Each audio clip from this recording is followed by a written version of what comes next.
Mas vamos falar um pouquinho sobre o convite ao sofrimento, ok? Então você pode anotar. Por base eu quero usar 2 Timóteo, palavra de Paulo a seu filho, conselhos práticos que ele deu nessa ocasião para abençoar o seu coração. Diz o texto a partir do versículo 1 do capítulo 2 de 2 Timóteo: Tu, portanto, meu filho, fortalece-te na graça que há em Cristo Jesus. O que ouviste de mim, diante de muitas testemunhas, transmite a homens fiéis e capacitados, a fim de que possam igualmente discipular a outros. Participa dos meus sofrimentos como bom soldado de Cristo. Nenhum soldado em serviço se permite envolver em negócios da vida civil, porquanto seu objetivo é agradar aquele que o recrutou para a guerra.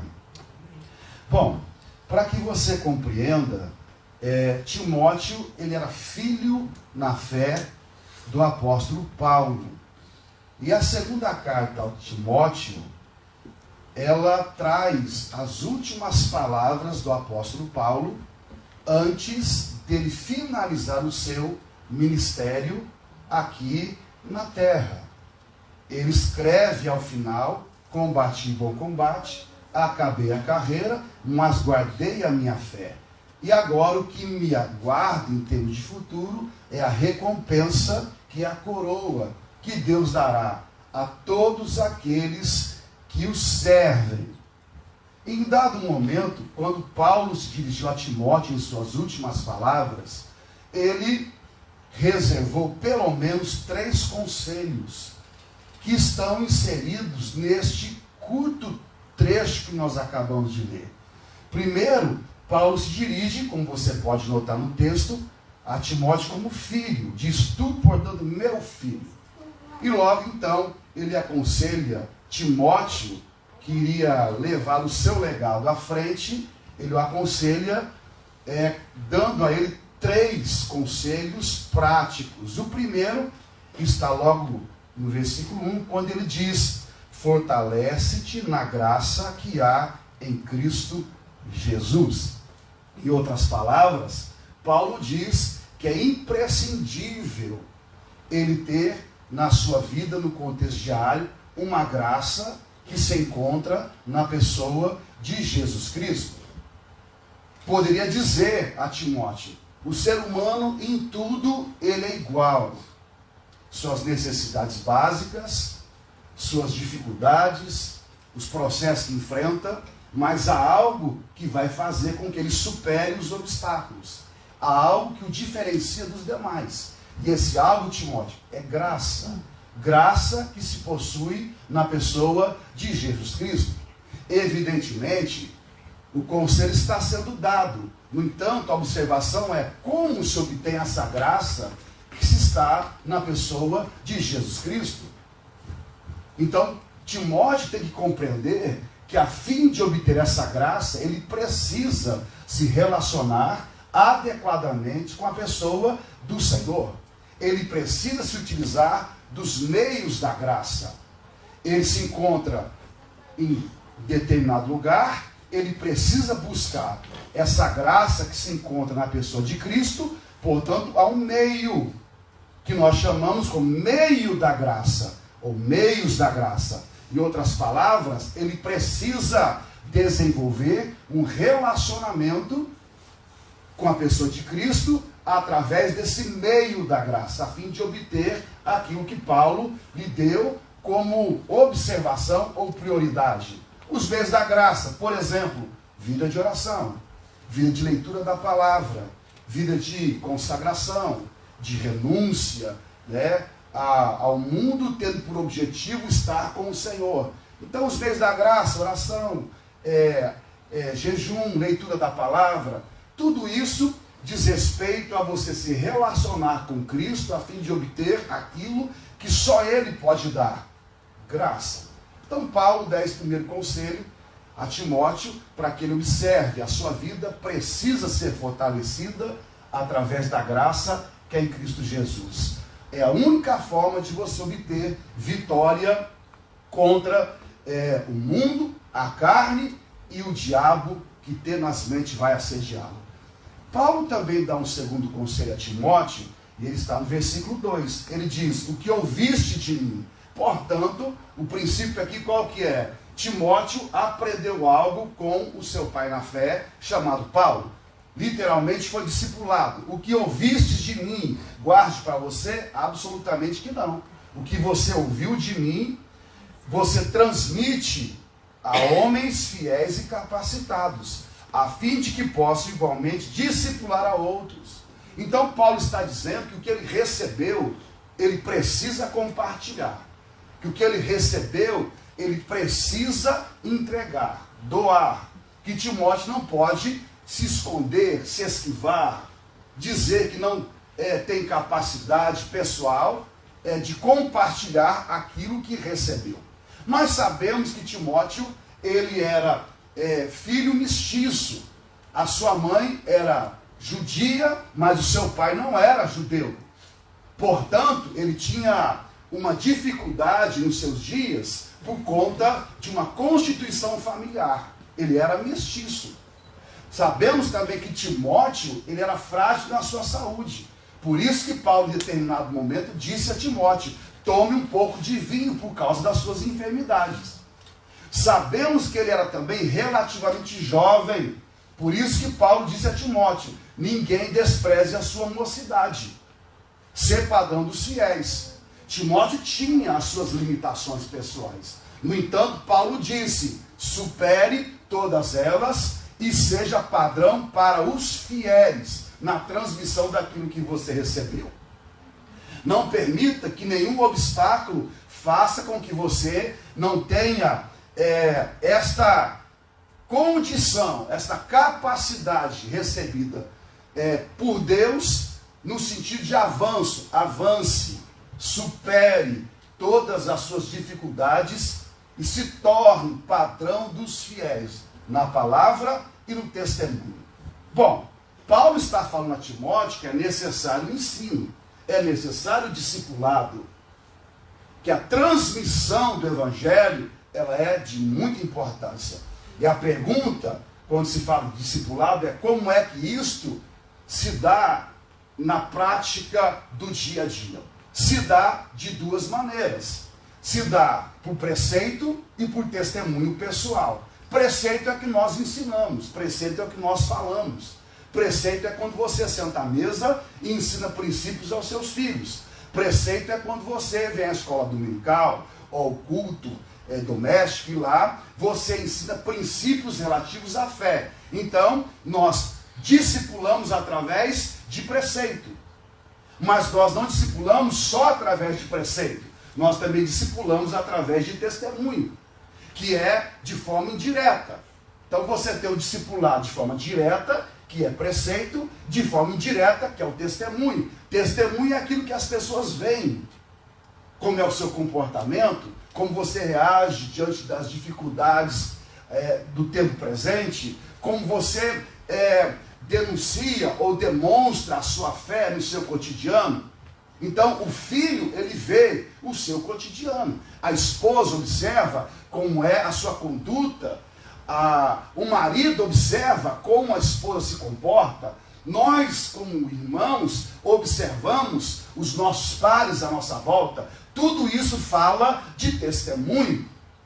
Então, é importante na transmissão do evangelho o preceito e o testemunho. De quando em quando, nós temos preceito, mas não temos testemunho. Então, o que falamos perde força por conta do que estamos vivendo. Porque não estamos vivendo o que estamos dizendo. Então, o que estamos tentando fazer com que as pessoas aprendam a respeito do Senhor não terá o seu efeito adequado. Muitas vezes nós temos testemunho, mas não temos preceito. Isso pode trazer distorções teológicas absurdas, fazendo com que o discipulado ele sofra drasticamente na sua concepção final. Então é muito importante você lembrar que o que você fala ao filho, você tem que demonstrar com as suas atitudes. Amém. É muito importante você pensar que aquilo que você vive tem que combinar com aquilo que diz a palavra do Senhor. Porque é dessa forma que nós transmitimos o Evangelho, que nós transmitimos o ensinamento do Senhor Jesus. Paulo disse a Timóteo: você transmita a homens fiéis e capazes aquilo que você recebeu, a fim de que igualmente possam discipular a outros. Então, a situação é de ato contínuo. Eu recebo, eu ensino, eu vivo, e como consequência, quem recebeu deve ter a mesma prática no seu dia a dia. Então, Paulo, ele aconselha Timóteo para que ele se fortaleça, para que ele viva o Evangelho na sua essência, para que as pessoas sejam impactadas no seu dia a dia com a mensagem gloriosa das boas novas de salvação. E ele diz, em último lugar: participa dos meus sofrimentos como bom soldado de Cristo Jesus. Você podia dar uma empurrada quem está perto de você, até porque o cansaço vai bater de nós, ontem tivemos festa, à noite comemos bastante, aquela coisa toda, e o cansaço vai chegando. Mas você podia empurrar quem está perto de você e diga: o sofrimento faz parte da nossa vida. Diga: o sofrimento faz parte da nossa vida. Sofrer faz parte do nosso cotidiano. O problema é que nós temos uma mensagem que ela tem uma característica tão vitoriosa, tão marcante no sentido de vencer batalhas, de conquistas, que nós temos que tomar cuidado para não esquecer que em meio à batalha, que em meio à conquista, existe um processo que muitas vezes fala de desgaste, fala de uso, fala de sofrimento. Quando falamos: Senhor, eu quero ser usado pelo Senhor, maravilhoso, mas ser usado traz consigo desgaste. Ser usado traz consigo a sua cota de dor. Ser usado traz consigo a sua cota de peso. Paulo, quando diz sofre, pois comigo, ele diz, não de qualquer jeito.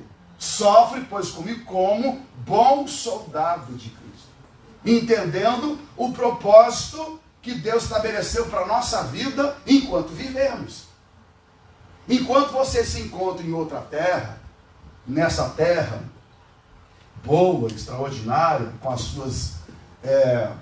com seus obstáculos, nós temos que compreender que estamos aqui, não só e tão somente para que a nossa vida se encaixe em termos sociais, e a gente tenha o conforto que estamos procurando, ou a estabilidade que estamos buscando.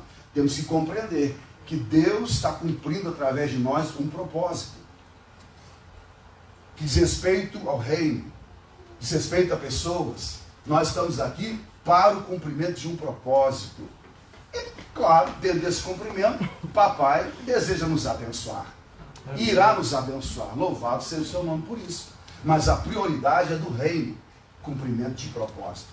Então Paulo, ele fala sobre sofrimento. Sofre, pois, comigo como bom soldado de Cristo, que não tem do que se envergonhar, que maneja bem a palavra da verdade, que não se embaraça com negócios dessa terra. Nem tudo é pecado, mas é embaraço. E o que é embaraço pode se tornar pecado mais tarde.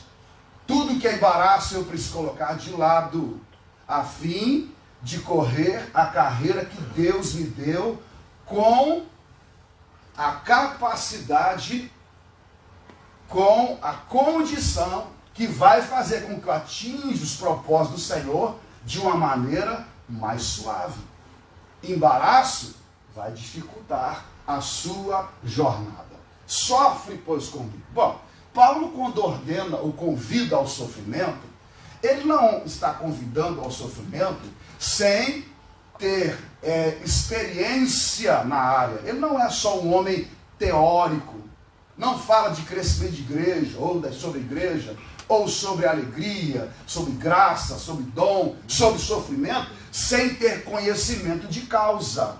Uma coisa é você falar por conhecimento por teoria, outra é quando você tem teoria e tem prática. Você tem teoria e sabe do que está falando. Paulo é o homem que sabe o que é sofrimento. Ele sabe o que é confronto. Ele sabe o que é padecer. Ele convida, mas sofre na própria pele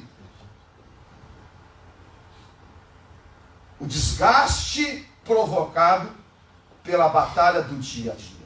Por diversas cenas ao longo dos escritos bíblicos, nós vamos encontrar Paulo falando sobre sofrimento, demonstrando com a sua própria vida situações que falam de pressões, de lutas e de dores.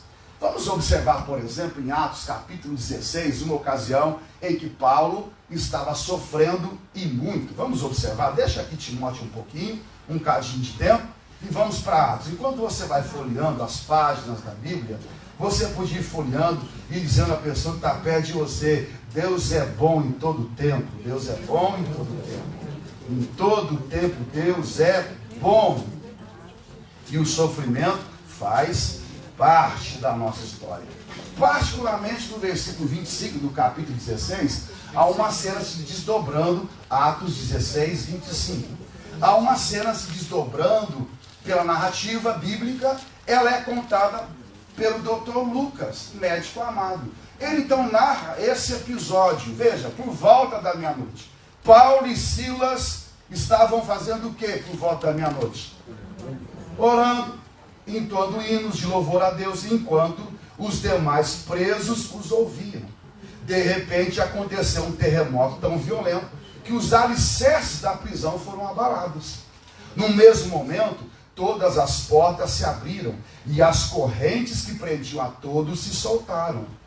O carcereiro despertou do sono e, vendo abertas as portas do cárcere, desembanhou sua espada a fim de se matar, pois concluíra que os presos todos houvessem escapado. No entanto, Paulo gritou: não te faça isso, eis que estamos todos aqui. E o carcereiro pediu luz, correu para dentro e, trêmulo, atirou-se aos pés de Paulo e Silas. Em seguida, conduzindo-os para fora, rogou-lhes: senhores, o que preciso fazer para ser salvo? Ele prontamente afirmou: crê no Senhor Jesus, e assim será salvo tu e os de sua casa.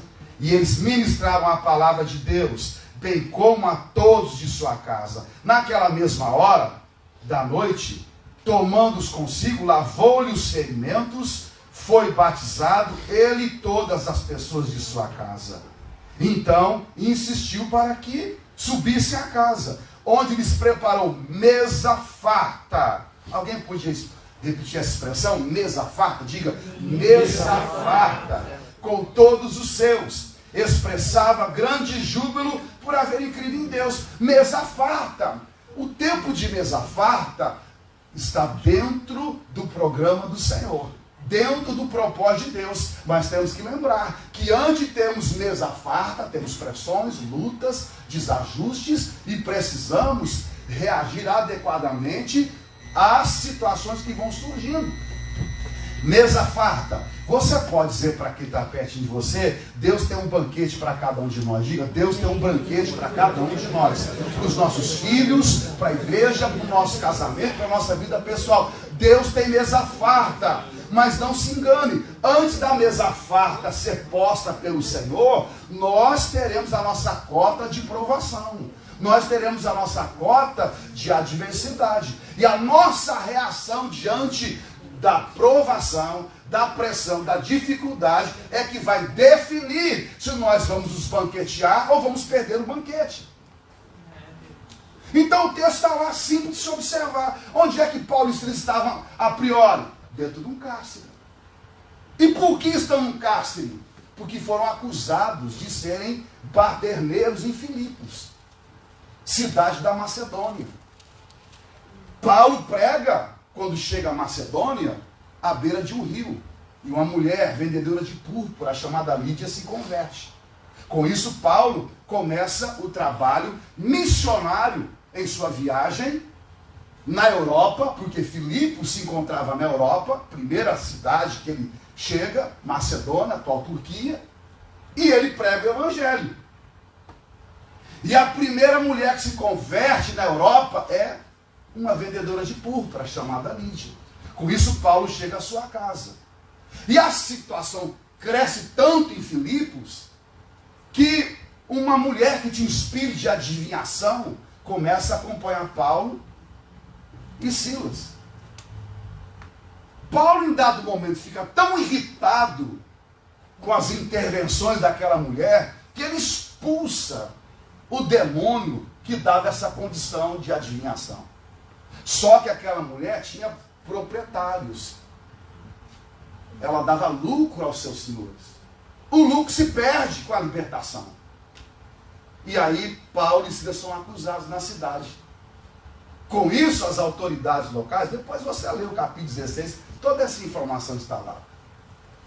Com essa situação, Paulo e Silas são levados pelos magistrados da cidade, uma multidão que exigia reparação de dano, porque perder dinheiro, quem quer perder dinheiro? Ainda que seja um dinheiro ilícito que vem de uma escravidão de uma mulher. Paulo opera a libertação, enfim, ele é colocado no cárcere, porque aqueles que o acusavam diziam que o lucro havia se perdido por conta da libertação. Paulo, então, ele é colocado numa prisão, mas não é colocado na prisão sem antes ser flagelado. Você pode observar, versículo de número 23 do capítulo 16. Ou melhor, pega o 22 para você compreender. Uma multidão os atacou, os magistrados também, rasgaram-lhe as roupas, ordenaram que fossem açoitados com varas. Depois de tê-los espancado muito, os jogaram na prisão, recomendando ao carcereiro que os vigiasse com toda a atenção. Então, antes de Paulo chegar à prisão, ele foi duramente açoitado, flagelado, questionado. Paulo sofreu. Diga-se que é de muita importância. Paulo estava fora da vontade do Senhor. Paulo estava cumprindo com aquilo que Deus havia lhe determinado. Porque quando sofremos nessa dimensão, uma das primeiras perguntas que nós, via de regra, estamos fazendo é: por que isso está ocorrendo? O que fizemos de errado? Nós estamos realizando a vontade de Deus? Nós não estamos no centro de sua vontade? Nós não temos a nossa vida em ordem? Uma vida de oração, de testemunho? O centro da vontade de Deus, lá não é bom, perfeito e agradável? O que está de errado? Absolutamente nada. Nós temos que compreender que nós vamos enfrentar o nosso adversário, e em algumas ocasiões o enfrentamento traz consigo esse tipo de luta, onde nós vamos sofrer na própria pele dores que são resultado dos confrontos do dia a dia que temos com o nosso inimigo. Mas não podemos deixar de lembrar que em meio a esse sofrimento temos tanto a presença do Senhor ao nosso lado, como o seu eterno poder operando para que a vitória seja consumada. Amém. Agora veja, por que ele está dentro da vontade do Senhor? Vamos observar, capítulo 17, 16 ainda. Paulo começa a sua segunda viagem missionária das 3 que ele fez. Essa é a segunda. A primeira ele faz com Barnabé, essa ele está fazendo com Silas, após o concílio de Jerusalém, no capítulo 15. Ele parte com o desejo de ir para a Ásia, com a sua equipe de trabalho. Então Paulo avança, porque o seu desejo é evangelizar a Ásia na ocasião. E à medida que ele avança, observe o que ocorre.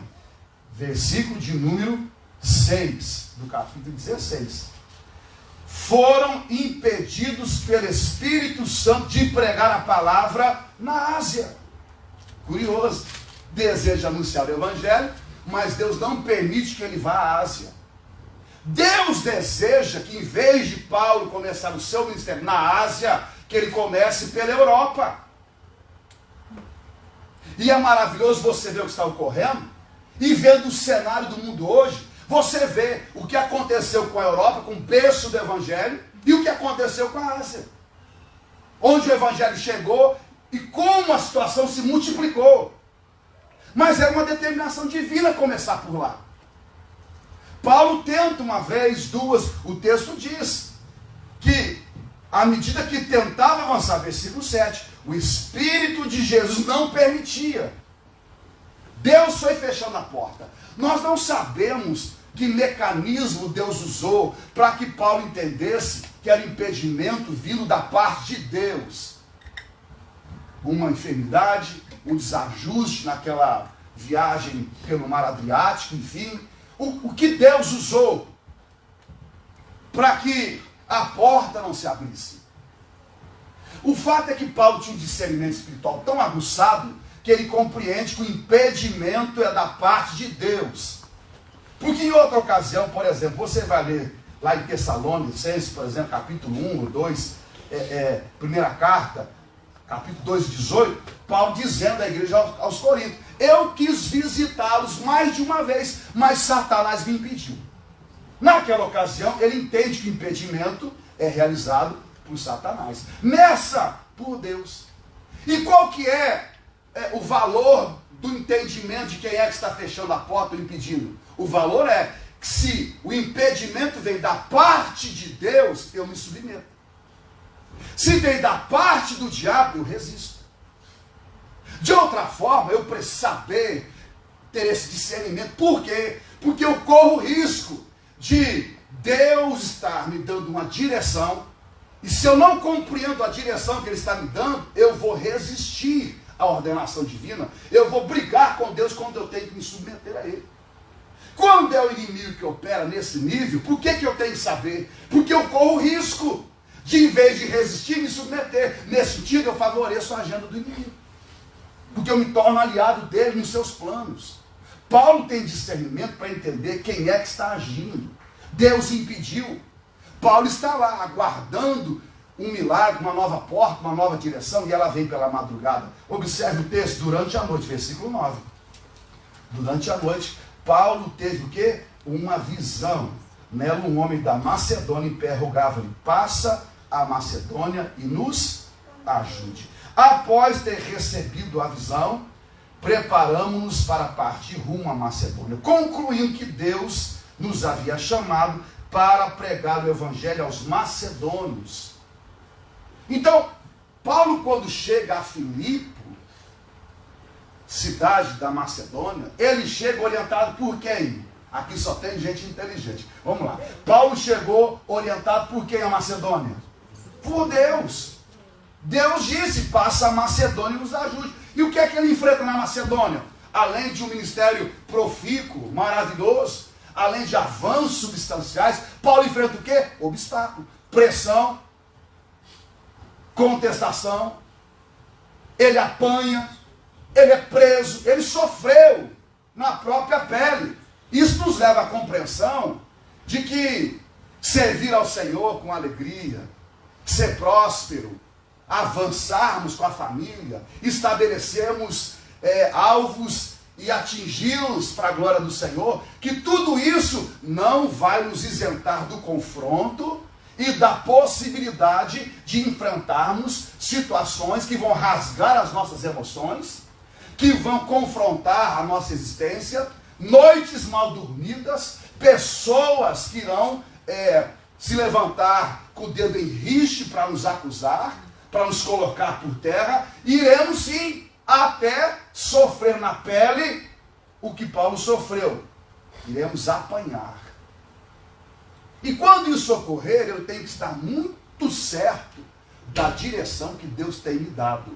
Estou aqui porque foi o Senhor que me colocou aqui.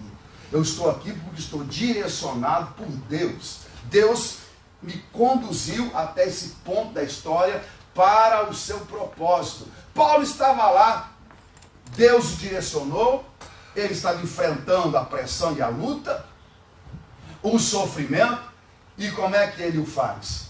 Porque agora ele está na prisão, agora ele está em cadeias, mas veja o que ele faz perto da meia-noite. O que Paulo vai fazer, gente? Vamos observar. Paulo faz o quê?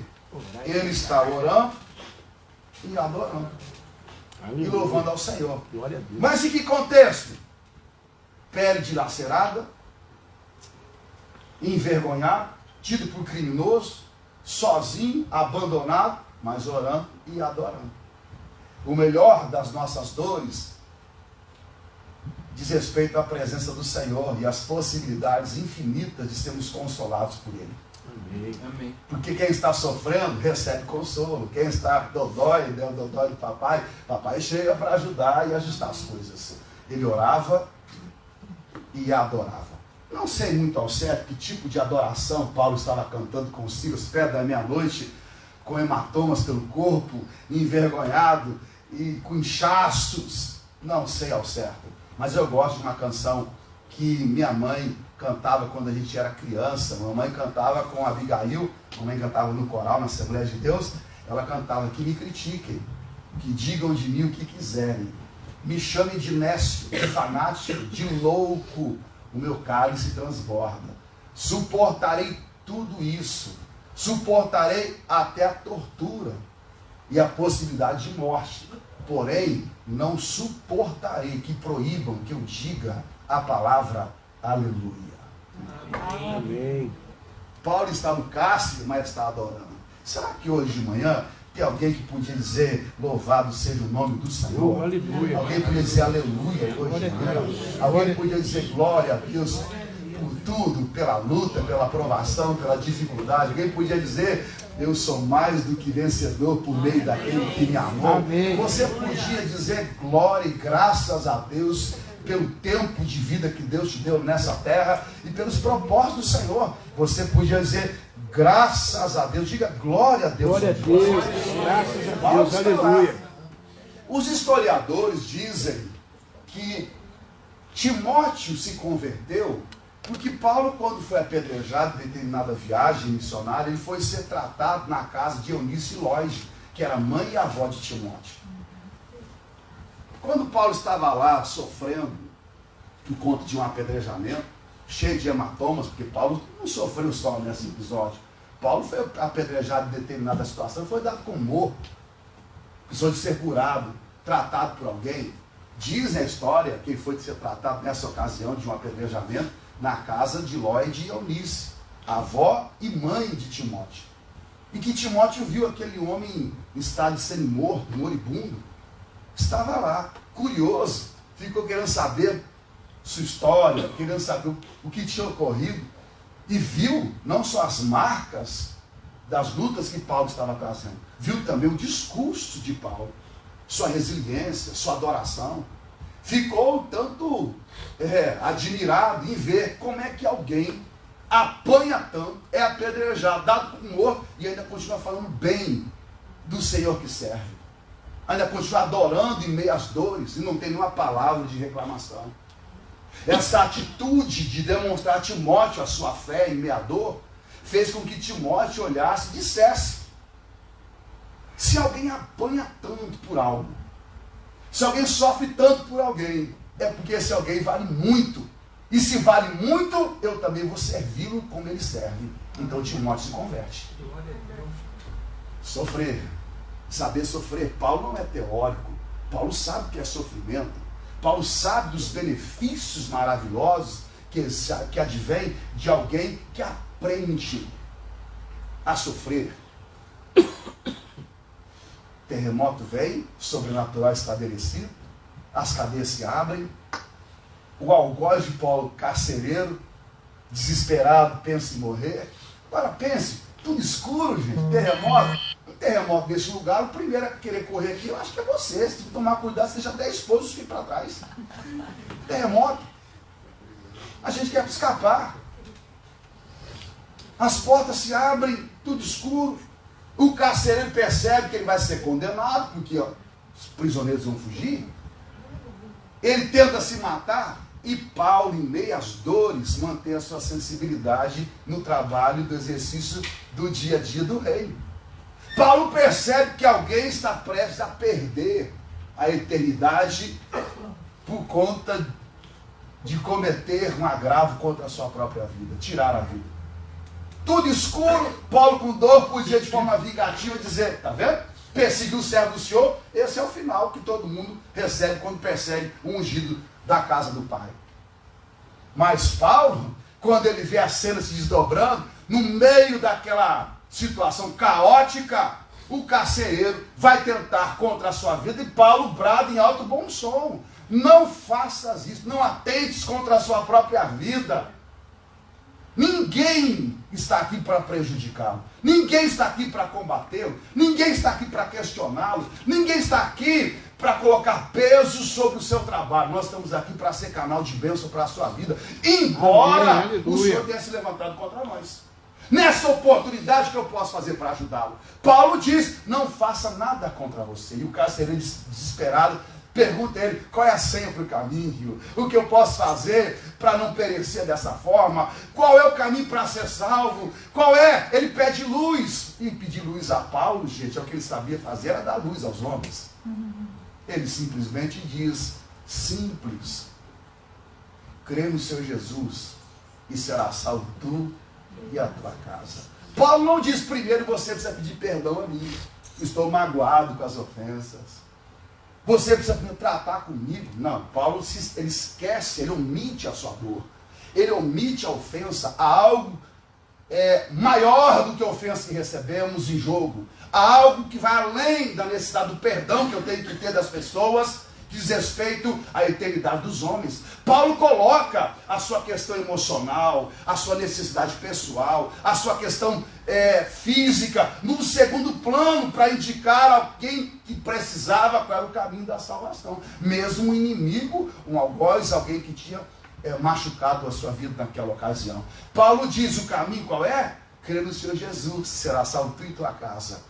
Talvez o carcereiro pudesse perguntar: e quanto ao que eu fiz contra você, contra mim? Esqueça, eu estou aqui para cumprir um propósito de Deus. E ainda que a minha vida se desgaste totalmente, se o propósito do Senhor está sendo realizado, aqui está o meu contentamento.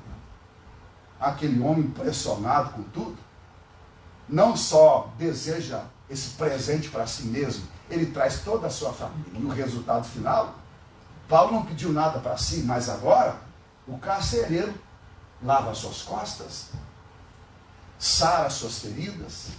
Antes era obstáculo, agora não é mais. Fechou porta, agora abre porta. Antes tirou, agora dá. Antes não beneficiou, agora beneficia. E o próprio inimigo, o próprio carcereiro, o soldado romano, ele prepara o banquete e a mesa. Isso nos faz lembrar do que Davi disse em certa ocasião: preparas-me uma mesa na presença dos meus inimigos, unges a minha cabeça com óleo e o meu cálice transborda. Quem prepara a mesa? Deus. O tempo é dele, não é o meu. O tempo de Deus de preparar a mesa chegará para cada um de nós. O tempo do Senhor de nos honrar, dada a luta e o sofrimento que nós tivemos para manter a nossa fidelidade à chama acesa do Evangelho, quando ela era uma chama quase a se apagar. Você podia dizer novamente para quem está pertinho de você: supere a dor, porque uma mesa está sendo preparada para você. Supere as dificuldades, porque o banquete vai chegar.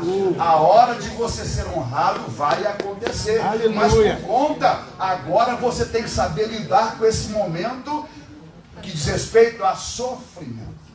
Bom, deixa eu caminhar mais um bocadinho com vocês, porque eu vou embora para Campinas mesmo, e você fica com o pastor de vocês para consertar tudo depois aí, tempo, etc. Deus abençoe vocês.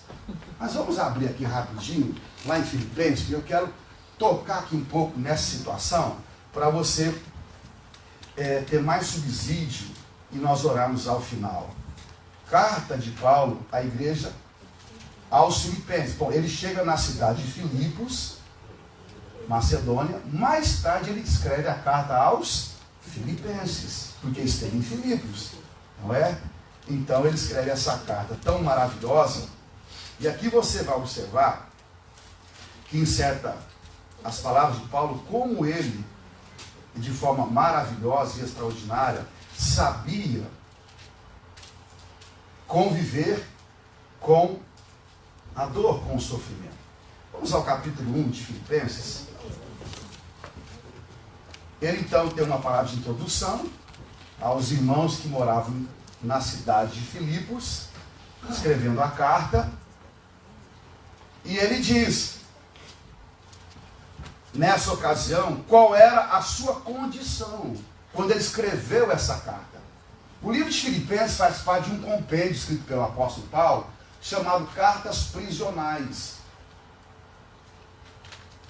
que fala do momento do apóstolo Paulo. Ele se encontrava preso quando escreveu essas cartas. Se você me perguntasse qual foi o legado mais poderoso que Paulo deixou à humanidade, foram as igrejas que ele fundou? Bom, as igrejas que ele fundou foram de importância. Mas se você for visitar hoje Turquia e lugares que Paulo passou, você não vai ver mais as igrejas, elas deixaram de existir. Serviram a um propósito. O legado mais importante que Paulo deixou foram os documentos que ele, ungido pelo Espírito Santo, deixou à humanidade. Estão entre os documentos mais poderosos que a humanidade recebeu. Parte desses documentos nós chamamos de cartas prisionais. Filipenses faz parte desse documento, que revolucionou a época em que ele viveu e ainda fala aos nossos corações nos dias atuais. Amém. Documentos que você deve decorar, ler, beber, que são os documentos mais poderosos que existem na história da humanidade. Agora veja, quando Paulo escreve esse documento, perceba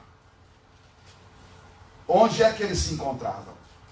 Vamos lá, capítulo 1, versículo 12.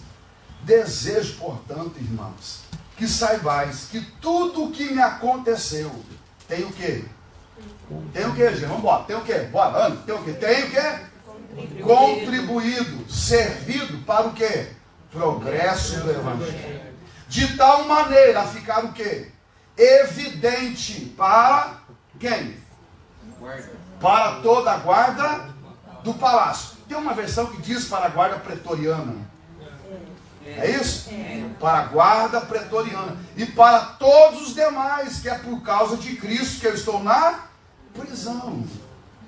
E os irmãos, em sua maioria, motivados no Senhor por minhas algemas, ousam pregar com mais coragem e determinação a palavra de Deus. Bom, eu queria resumir o versículo, na verdade, aplicar o versículo, dizendo ao seu coração, de forma muito clara, você deve e pode continuar sendo produtivo a despeito das cadeias que você possui.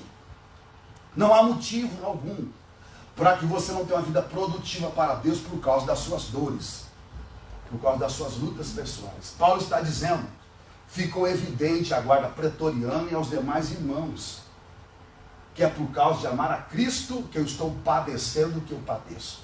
Agora, veja como Deus ele é extraordinário. Quem ordenou a prisão de Paulo? Bom, o imperador, que não concordava com o que Paulo ensinava, com o que Paulo falava. Paulo ele era uma pessoa fora dos interesses de Roma, e ele tentou silenciar o ensino apostólico? Sim. E como é que ele fez? Colocando Paulo na prisão. Mas mal podia pensar o imperador da oportunidade que ao prender Paulo em cadeias romanas, ele estava servindo ao propósito do próprio Deus. Por que digo isso? Porque a guarda pretoriana, ela era elite de Roma. Só podia ser soldado da guarda pretoriana os filhos dos grandes cidadãos romanos. Geralmente, eles eram filhos de senadores da República de Roma. Geralmente, eram filhos dos ricos de Roma. E eles faziam a guarda do palácio. E Paulo agora passa a conviver com o futuro de Roma, que estava nos filhos, que faziam parte da elite da sociedade. E ao fazer parte dessa situação, convivendo com a guarda pretoriana, Paulo preso, ele faz o quê? Dá testemunho de Jesus com a palavra e com a vida. De forma que a guarda pretoriana, que tinha entre as suas atribuições, além de cuidar de Roma, tinha também grande influência na decisão de quem seria o próximo imperador. E aí, Paulo agora, pela graça divina, Deus o coloca para influenciar a geração daqueles que lideram Roma. Eles passam a ouvir de Jesus, do Evangelho, para um homem que está dentro da prisão. O resultado final, quando Paulo encerra a sua palavra à igreja de Filipos, nas suas últimas palavras, está no capítulo 4, note como ele diz, versículo 21. Saudai a todos os santos em Cristo Jesus. Os irmãos que estão comigo igualmente vos saúdam. Todos os santos os cumprimentam, especialmente os que estão no palácio de César. Alguém podia dizer assim, pô, Deus ele é extraordinário. Amém. Deus é maravilhoso, Deus é poderoso. Deixa eu dizer, você está com um pouco de dor, está sofrendo, doendo, permaneça firme. Fique tranquilo, Deus está cumprindo através de você algo espetacular. A guarda pretoriana está ouvindo o Evangelho. O reino está avançando. E ao final você vai poder dizer em boas palavras: vos saúdam todos os da casa de César. Alguém podia dizer aleluia? Aleluia. Você pode ser produtivo em meio às suas dores. Quando Paulo escreveu a sua carta a Filemon, quem ele conhecia muito bem, ele escreveu para tratar do caso de um escravo chamado Onésimo. E disse a Filemon: você receba esse homem que eu gerei nas minhas prisões. Então diga para quem está perto de você: você pode gerar nas suas prisões. Amém. Você pode ser produtivo em minhas dores. Você pode avançar. Você pode ser alguém espetacular. Agora, uma segunda situação para a gente ir caminhando para orarmos. Então eu posso ser produtivo quando o sofrimento estiver lá? Sim.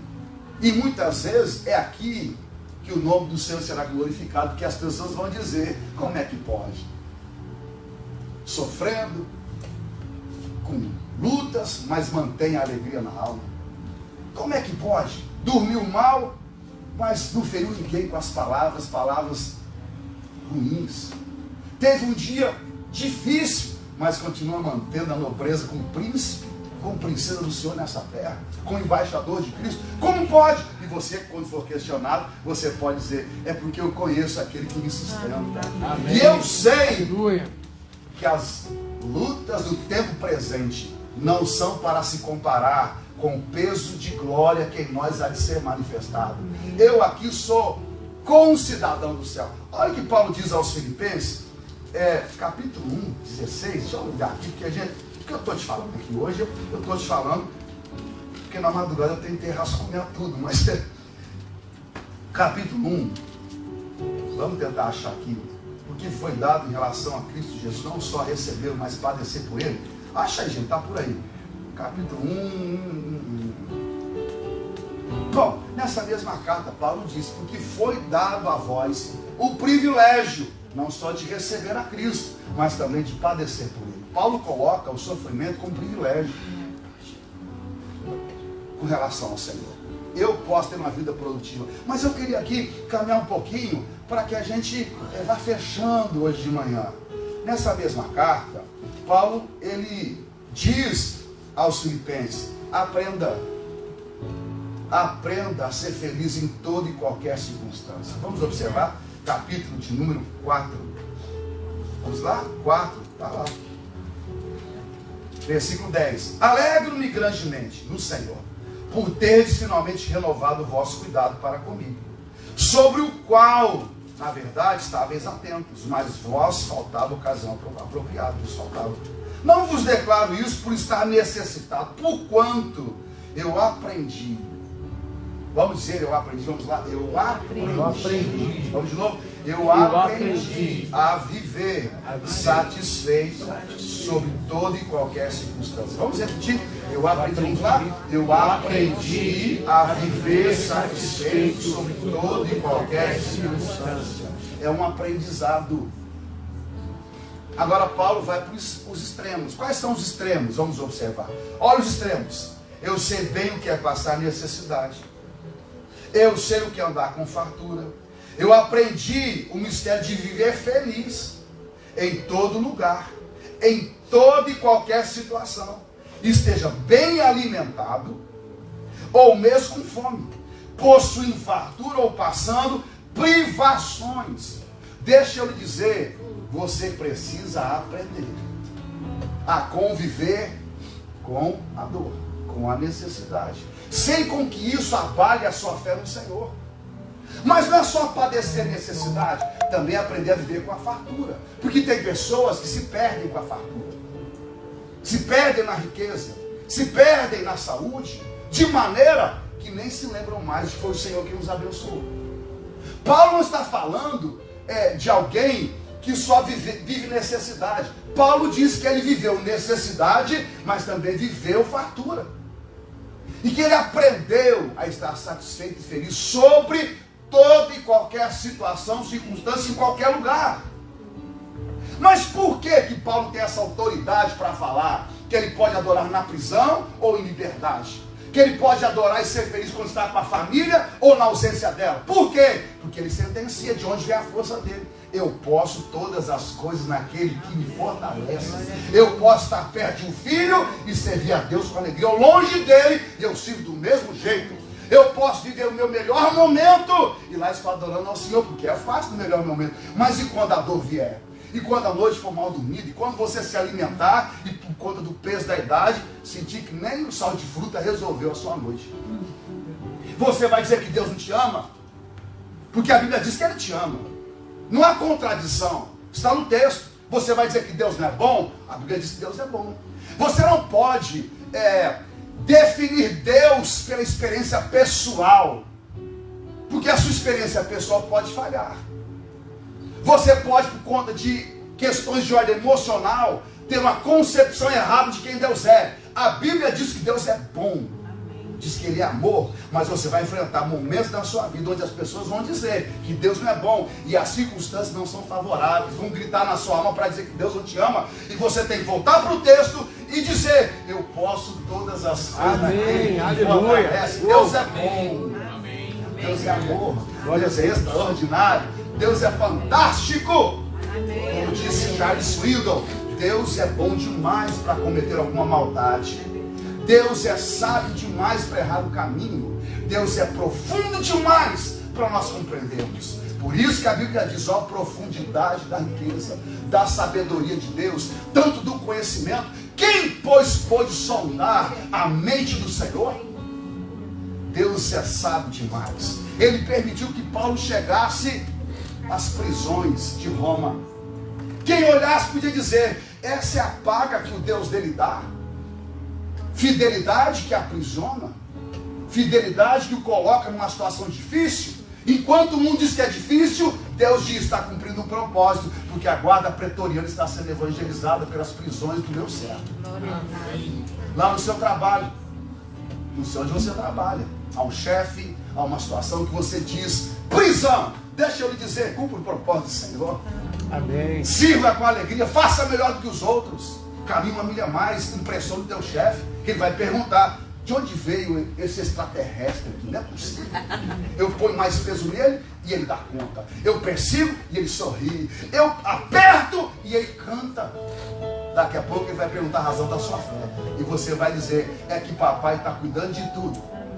Eu sei ser feliz, abençoado, tendo ou não tendo, porque eu posso todas as coisas naquele que me fortalece. Aleluia. Nesse sentido, quero finalizar para a gente orar. Paulo, por pior que fosse o momento, nunca esteve em dissonância com relação ao caminho que Deus havia lhe dado. Nunca esteve em discordância. Paulo se submetia ao Senhor. A palavra é concordância. Unido, agarrado com o Senhor. Paulo sabia que ele não era desse mundo. Ele pertencia a uma outra dimensão, a uma outra terra, a um outro lugar.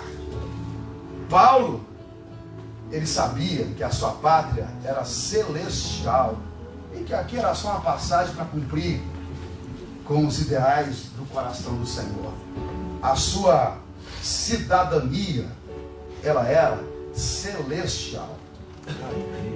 Quantos homens estão à procura de ser reconhecidos por terras, por governo? Eu mesmo, antes de ir para cá, entrei com a documentação para tirar a cidadania portuguesa, porque o meu avô era português, meu pai já tem cidadania portuguesa, meu irmão já tem passaporte português. Eu disse, por que eu não posso ser também cidadão português? Também você, ué. Pronto, entrei com a documentação, mas por conta dos meus filhos. Mas quer saber de uma coisa? Minha grande alegria não é ser reconhecido como cidadão português e nem brasileiro. Tudo isso faz parte de eu poder aqui viver e cumprir com o propósito. Minha grande alegria foi quando eu aceitei a Jesus como meu Salvador. E quando eu aceitei, meu nome foi escrito no livro da vida. Eu fui recebido por filho e a partir de então eu passei a ser cidadão do céu, com o trabalho na terra. Aqui eu cumpro um propósito do Senhor. E eu não perco de vista o que a Bíblia ensinou. Que nós devemos negar as ofertas do mundo, os desejos, tudo. Porque nós temos em vista a cidade cujo arquiteto, artífice, é o nosso Deus. É para lá que nós vamos. Ruas de ouro, maravilhosas, onde nós vamos estar com o Senhor para todo sempre. Não perca o caminho. Não perca o tempo. Lembre-se, sempre no seu coração. Perto está o Senhor daqueles que têm o coração quebrantado. O Senhor está conosco, irmãos. Do nosso lado. Você nunca estará sozinho. Glória a Deus. A última palavra do Senhor, quando falou da grande comissão, dizendo, ide por todo mundo, pregar o evangelho a toda criatura, batize-os. Ele disse, eu estarei convosco todos os dias, até a consumação dos séculos. Nós não nos encontramos sozinhos, como órfãos. Deus está ao nosso lado, especialmente porque estamos obedecendo. Ele disse para ir para todo mundo, e vocês foram para onde? Então, Senhor, eu estou dentro do programa. E o que eu estou fazendo? Estou ensinando, estou batizando. Essa promessa é para quem vive aquilo que Deus disse para que nós fizéssemos. Deus abençoe seu coração, permaneça aqui, permaneça fiel, alegre, servindo ao Senhor. Glória a Deus Deus. é bom. Vamos ficar de pé um bocadinho. Glória a Deus. Eu queria orar por você. Amém. Olha, se deixar, gente, nós vamos invadir aqui aquele culto que começou, não sei na faculdade que foi, pode deixar aceso mais um pouquinho. Vocês viram aquele culto que começou, né, que não para mais, enviou, aquela coisa toda? A gente fica assim, nossa, eu queria mesmo. Por que para ter o culto daquele sem deixar o almoço claro? Tem que deixar o trabalho, tem que deixar a família. A gente quer, mas a gente não quer remonstrar. A gente quer, mas a gente tem limite para entregar. A gente não quer, mas não para de olhar o relógio. A gente quer, mas a gente diz, não, é domingo, eu tenho ainda amanhã. A gente quer mesmo. Se Deus agarrar nós aqui, daqui a pouco a vizinhança, cara, esse doido, faz 3 dias que estão cantando aí. E aí você não quer ir embora, você quer ficar. Qual que é o nível daquilo que a gente quer? É só um pouco do mundo que Deus tem? É só uma palavra que transforma? A gente quer sentar à mesa. Você quer sentar à mesa?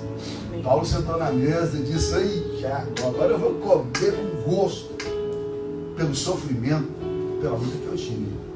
Deus tem uma mesa preparada para nós. Mas lembre-se, até Deus restituir tudo, lembre-se, até isso acontecer, nossa postura, nosso procedimento faz toda a diferença. A Bíblia diz que Deus deu a Jó em dobro tudo que ele havia perdido. Fala de restituição. Quantas perdas ele teve? Perda de pessoas que ele amava, perda de saúde, perda de recursos. Até a restituição ocorrer, Jó teve que caminhar um bom período tendo dores. Mas uma hora papai do céu olhou para Jó e disse, esse é fiel, esse cabra é bom. O anjo desce lá, Gabriel, Miguel, ou qualquer outro mensageiro, toca na vida dele e dê a ele em dobro tudo que ele perdeu. Não só teve em dobro que perdeu, teve saúde, morreu velho e farto de dias. E viu gerações de filhos. Porque é assim, se você perseverar, tem mesa preparada lá na frente, para aquele que suporta as dores e que entende. A dor e o sofrimento faz parte da humanidade, faz parte do cristianismo. Cuidado só com o evangelho que só fala de vitória e que não fala de dor. Então fala de sacrifício, não fala de sofrimento. Eles são reais para nós. Mas o que move o nosso coração é a presença do Senhor. Eu queria poder orar por você, mas mais do que orar por você, eu queria que você juntasse com a sua esposa, o seu filho, onde você está. Se você não tem a esposa, o filho aqui, junta com o irmão. O que melhor para entender de dor do que a sua casa não existe. Se você está perto de uma irmã, basta cuidar. Eu quero orar por vocês.